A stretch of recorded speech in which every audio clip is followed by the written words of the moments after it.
Deuxième tuto sur Régressi. Alors aujourd'hui, on va apprendre comment modéliser une courbe, comment utiliser l'option réticule du logiciel pour faire des mesures de coordonnées. On appliquera ça pour déterminer des points d'équivalence, des durées, des périodes dans divers TP. Premier exemple, le TP de dosage par étalonnage. On a préparé des solutions de sulfate de cuivre de concentration connues, on a mesuré leur absorbance, on visualise le graphe A en fonction de C, et on se propose de retrouver la loi de Beer-Lambert. Pour faire ça, il faut modéliser la courbe.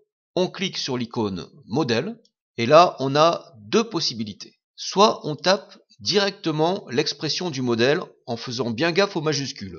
Grand A égale K multiplié par C. On clique ensuite sur l'icône rouge qui est ici. Alors cette valeur écart-type, ça nous renseigne sur l'écart entre la formule théorique et les résultats expérimentaux. Plus il est faible, plus c'est cool. 0,01, c'est bien.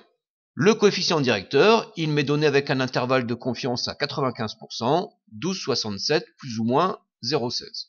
Deuxième possibilité, j'ai des modèles prédéfinis. Alors j'en ai plusieurs, j'ai parabole, affine. Bon ici, ce que je veux c'est un modèle linéaire, je clique dessus. Par défaut, le coefficient directeur s'appelle petit a, bon c'est pas un problème. Je fais la mise à jour, et normal, je trouve encore la valeur 12,67. À noter que je peux changer les bornes des données dans lesquelles je veux faire la modélisation. Il suffit que je clique ici, cliquez glisser. Bon, la modélisation se fait entre ces deux valeurs. Évidemment, dans le cas présent, j'ai intérêt à prendre le plus grand intervalle possible, mais ça peut être utile quand on a des débuts de courbe ou des fins de courbe qui sont pas terribles. Dernier truc, je suis pas d'accord avec la modélisation. Alors je peux cliquer sur les icônes qui sont ici. Voilà, je trouve que ça c'est mieux. Bon évidemment je suis à côté de la plaque, mais imaginons que je trouve que c'est mieux. Je prends la valeur qui m'est indiquée. 14,5. Bon je vois que l'écart type du coup il a augmenté. Bon, je reviens à ma valeur de départ, 12,67.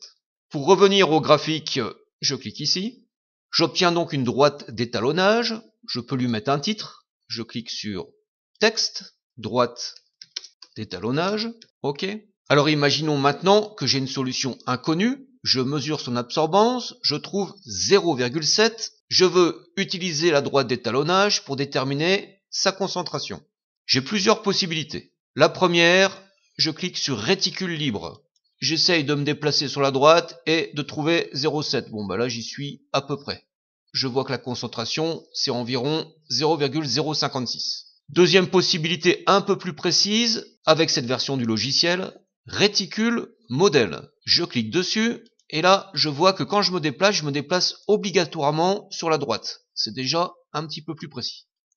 Alors je retrouve 0,70. Hop, j'y suis. Concentration de 0,055. Troisième méthode, je clique sur valeur modélisée. Et là, je mets que j'ai une absorbance de 0,7. OK, il me calcule la concentration, 0,055 mol par litre. Deuxième exemple, le titrage d'un vinaigre. Alors le but c'était de déterminer l'acidité d'un vinaigre en le titrant avec une solution d'hydroxyde de sodium. C'est donc une réaction acide faible, base forte. Bon, on a fait des mesures, on a un tableau de pH en fonction de V. On peut tracer le graphique. Alors déjà, on peut un petit peu améliorer le graphique en cliquant sur coordonnées. Et là, au lieu de sélectionner l'option segment, vous sélectionnez l'option lissage. Voilà, on a déjà une courbe qui est nettement plus belle. Alors maintenant, le but de ces TP, en général, c'est de déterminer le point d'équivalence. Deux méthodes. Première méthode, avec une version de logiciel assez récente, on clique sur Outils, Tangente, méthode des tangentes avec clic, OK.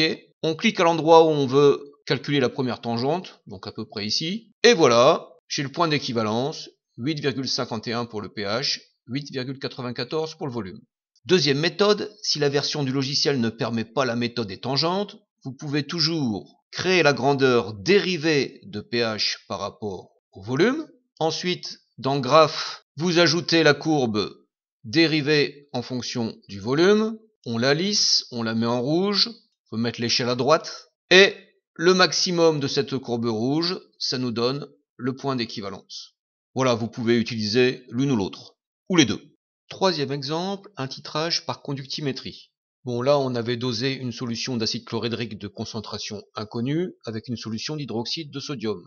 C'est donc une réaction acide fort, base forte. On mesure la conductance en fonction du volume d'hydroxyde de sodium versé. On obtient le graphe suivant. Alors, le point d'équivalence, c'est celui qui correspond à la variation de la pente. Pour faire une mesure plus précise, on va dans Outils, on sélectionne Ligne, on essaye de tracer une ligne qui passe au plus près de tous les points de la première partie de la courbe.